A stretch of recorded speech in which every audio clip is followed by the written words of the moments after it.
Please rise. I can't. Please be seated. This is People versus Pablo Forenza, 23T125. Mr. Forenza appears in custody. Mr. McCall is here for the people. Give me 1 second, I'm joining WebEx. I'm trying to. Mr. Forenza refused to stand before and I can't stand. I'm shackled like a criminal over a traffic citation. Let's be clear from the start, those restraints aren't about a minor traffic violation. They're the direct result of choosing to walk out of your own trial, an act the court deemed criminal contempt. When someone deliberately abandons legal proceedings and shows open disregard for the authority of the court, the response is swift and serious.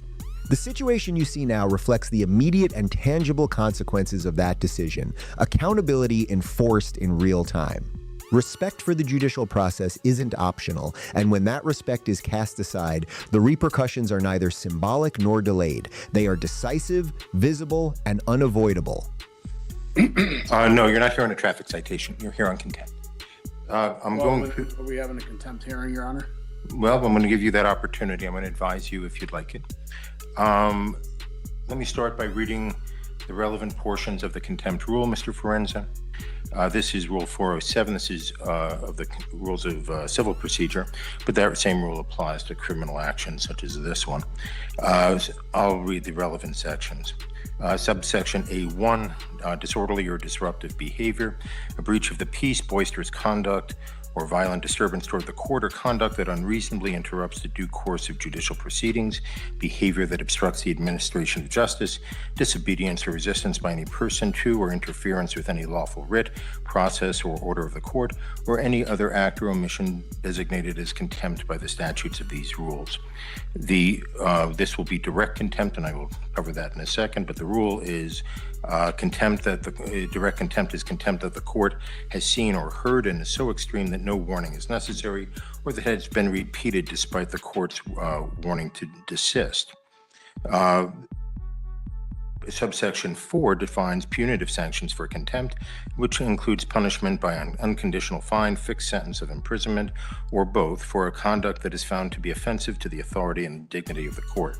Most notably is subsection B, as in boy, which says addresses direct contempt proceedings.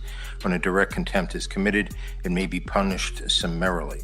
In such case, an order shall be made on the record in writing reciting the facts constituting that contempt, including a description of the person's conduct, a finding that the conduct was so extreme as that no warning was necessary, or the person's conduct was repeated after the court's warning to desist, and a finding that the conduct is offensive to the authority and dignity of the court. Prior to the imposition of sanctions, the person shall have the right to make a statement of mitigation. Mr. Forenza, I'm going to offer you that opportunity in a little bit. I make a specific finding that all conduct that I'm referencing occurred in my presence and therefore is direct contempt. Very specifically, let me make some reference. Mr. Forenza has been disrespectful to the court, to opposing counsel, and even to my clerks throughout the proceeding. He has filed spurious documents, he's made nonsensical arguments, he's been argumentative with the court, but I was willing to let all of that go so we could try the matter. On the day of trial, which I believe was November 24th, Mr. Forenza appeared on time, but stayed in the gallery along with who I believe is his wife. I repeatedly, at least 3 times, but perhaps 4 or 5, told him to approach the court, to cross the bar and sit at table so we could address the trial. Mr. Forenza failed to do so in my direct presence. He told me I had no jurisdiction, left the courtroom, and then amazingly was able to leave the building as well. Well, that certainly puts an end to any repeat of the dramatic "I'm leaving" exit strategy. Once your hands are secured at your sides, the option of simply walking out is no longer on the table. It's a vivid reminder that courtroom defiance carries immediate, practical consequences, not just theoretical ones. The moment someone challenges the court's authority while simultaneously being physically restrained by it, the contradiction becomes impossible to ignore. Arguments about jurisdiction tend to lose their force when the authority in question is actively being enforced, underscoring the reality that legal proceedings move forward regardless of attempts to reject them. In any event, he has not returned since November 24th, other than a few pleadings that I'm guessing were filed that day or the day before. I've had no interaction with this case since November 24th. I make a finding that Mr. Forenza was under an order to perform, that is to come to the table. He refused to perform in accordance with that order, and even though he had the ability to perform, obviously he was mobile, he was able to make it into the courtroom and then, of course, make it out. He was repeatedly warned, and I note that. I gave him multiple opportunities to approach, and he disregarded all of them. I make a specific finding that I find Mr. Forenza's conduct to be offensive to the authority and dignity of the court. I make a specific finding that he engaged in misbehavior that rises to the level of obstruction of justice. The behavior happened in my presence. The conduct was intentional and willful, and these actions seriously affronted and disrupted the administration of justice. In that regard, I will note that I went and met with the 30 or so jurors who had appeared for the trial, that Mr. Forenza simply blew off.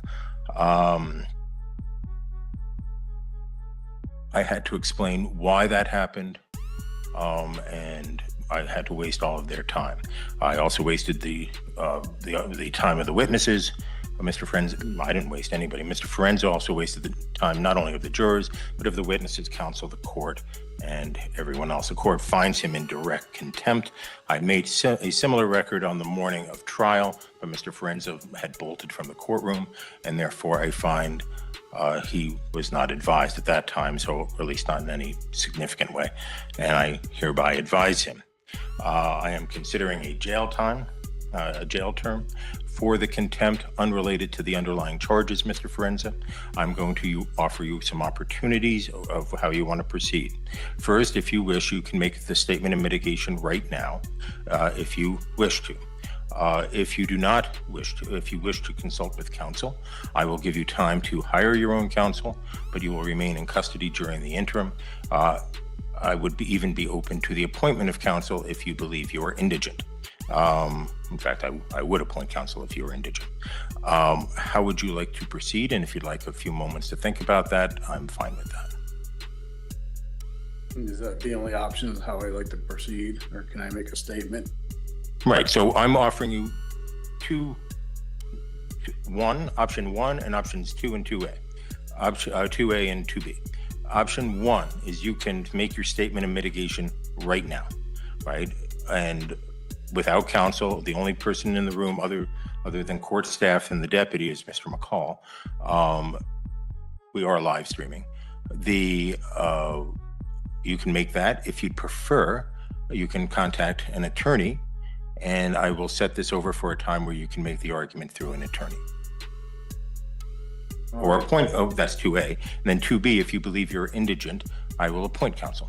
Could you explain indigent, please? Indigent simply means a person lacks the financial resources to hire a private attorney, regardless of how that situation came about, whether through poor spending decisions, loss of income, or being detained without access to funds. When the court determines that someone cannot reasonably afford legal representation, it designates them as indigent and appoints a lawyer to ensure their right to counsel is protected. The key point isn't how they ended up without money, but that they do not have the means to secure adequate legal representation on their own, so the court steps in to provide it. You don't have any money. I'm sorry? You meet the guidelines, you're in custody, and so I can appoint alternate defense counsel to represent you in the contempt proceeding if you are indigent. The actual language is in a Supreme Court guidance, which says, Colorado, I'll just read it to you. Colorado Rules of Civil Procedure 107 and 407 provide for the appointment of counsel to an indigent person cited for contempt where a jail sentence is contemplated. I am contemplating a jail sentence, Mr. Forenza. If the court appoints private counsel to prosecute a contempt contempt action, which is not applicable here, or to represent an indigent party for contempt charges, that is relevant here, the judicial department will pay for counsel, as there is no statutory authority for the public defender or alternate defense counsel to represent clients for the sole purpose of contempt. But to qualify, you would have to be indigent, which means you would fit below the guidelines for public defender representation. If you wish, I can print those guidelines out for you.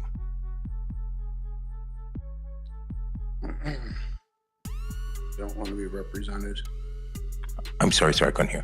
I don't want to be represented. Okay, and you understand that, and I will allow you to make the statement of mitigation right now, but you understand you do have a right to counsel. The only way to look at it is I never got a fair trial walking into this. He failed to prove jurisdiction, sworn affidavit. The courts failed, personal, subject, territorial. I moved it to federal. I even had documents which I sent. It was ignored. Everything gets ignored.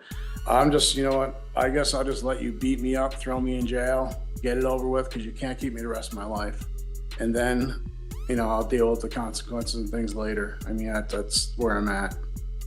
Okay. It's not right over a traffic citation where all I did is I came here in good faith to resolve the matter, and it was just I could get nothing. There's no nature and cause of there. There's no sworn affidavit for me to even move forward on. This court can't move forward on. That's all I asked for, and it was like retaliatory. I just got beat up. That's all this is. It's a traffic citation. It's not a crime. Nobody was injured.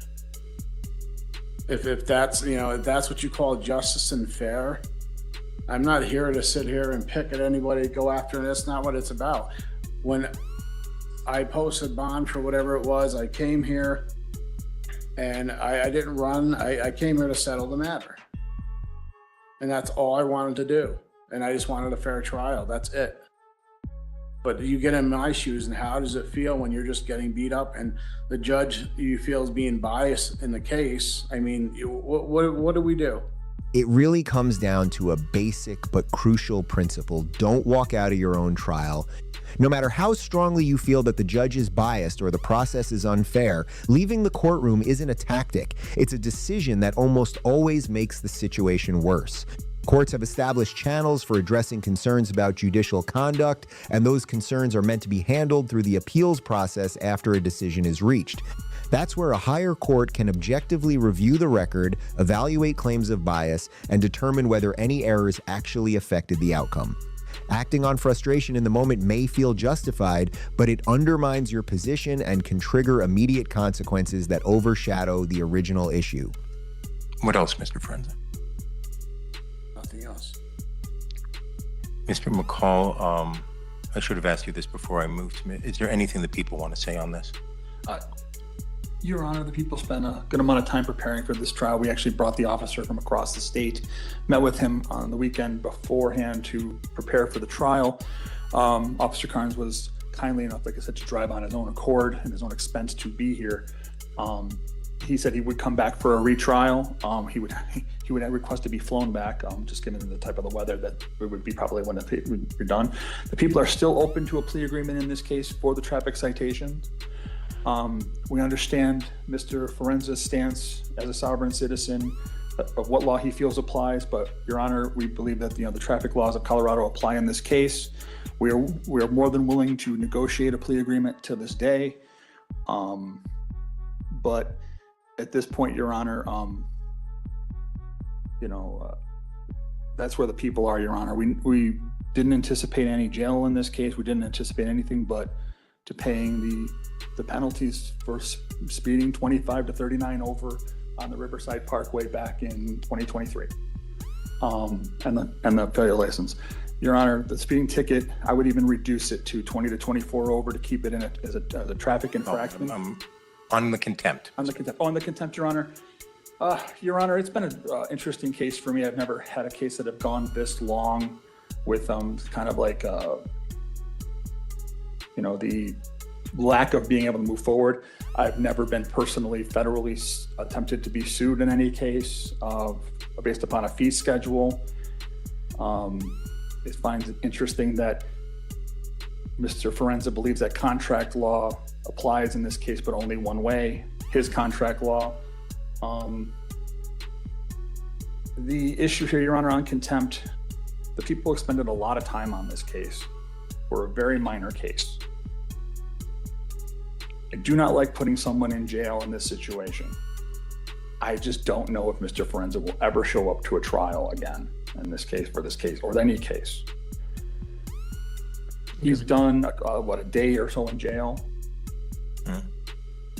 I'm not, anything else you want to say? No, Your Honor, the people are, that's all the people are going to say. Mr. Forenza, I meant to ask Mr. McCall to make that statement before your statement. I forgot. If you'd like to make a statement to address anything he said, I'm happy to hear more.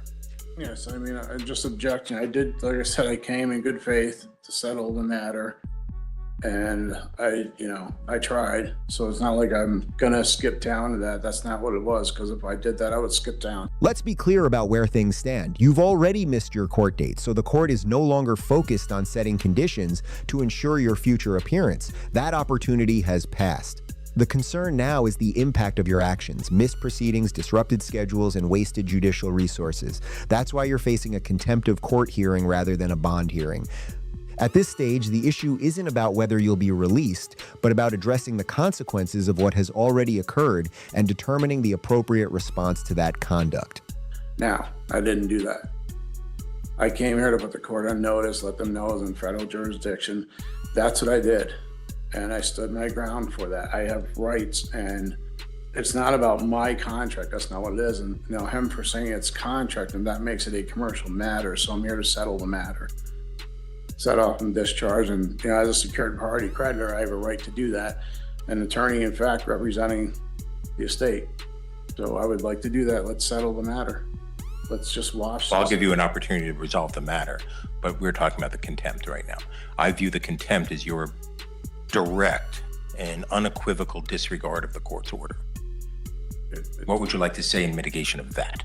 Your Honor, it's not. Like I said before, it has nothing to do with that. I wanted to settle the matter, and I feel like I'm running in circles, nowhere to turn, but who do I have to turn to? I'm trying to get this resolved, coming into court and hoping in good faith that you do the right thing, and it just didn't seem like it was going that way. I've never gotten any response to anything I've ever submitted.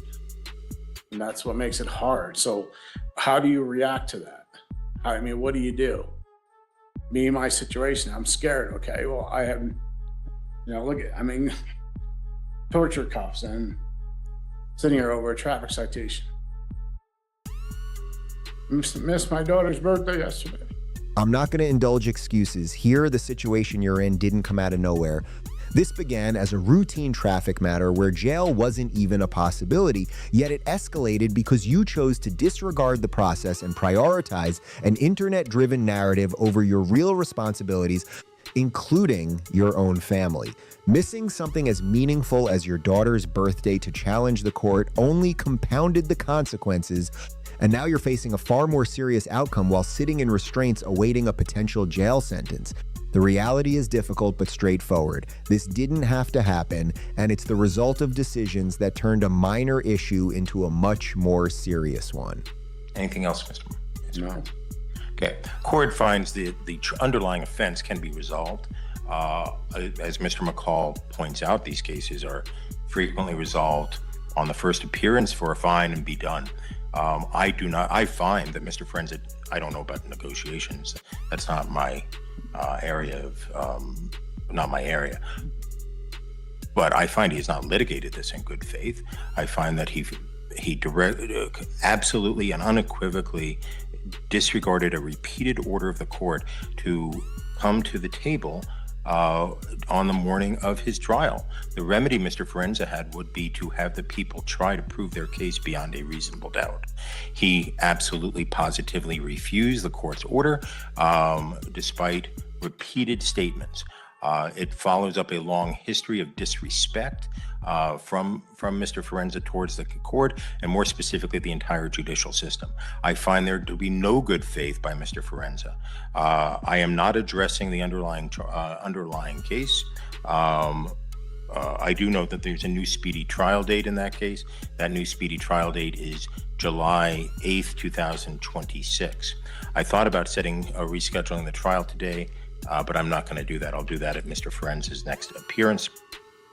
As to the contempt itself, and this is only as to the contempt, I note the difficulty. My plan was coming in to give 30 days jail, given Mr. Ferenz's statement of indicating of the difficulty this has caused him. I'll reduce that a little bit, but not much. This case, I hereby sentence Mr. For direct contempt. I sentence Mr. Ferenza to 25 days in jail. Furthermore, I set this matter for hearing on my next in custody docket I'll put him, though it's going to be a busy day, it doesn't make a lot of difference. Today's the 8th. Yeah, I want to set him in the next round. I'll set him on the Friday, January 23rd, 1 o'clock in the afternoon. Your Honor, we'll set trial at that time. Obligations and things I have to take care of. Can I post bail? I will be here. Let's be clear about the situation. This is not a bail hearing, and there's no opportunity here to negotiate release. This is a sentencing hearing for direct contempt of court, meaning the proceedings have already moved beyond that stage. If you want to avoid further consequences that could affect your time and responsibilities going forward, the most practical step right now is to drop the defiance and take the process seriously.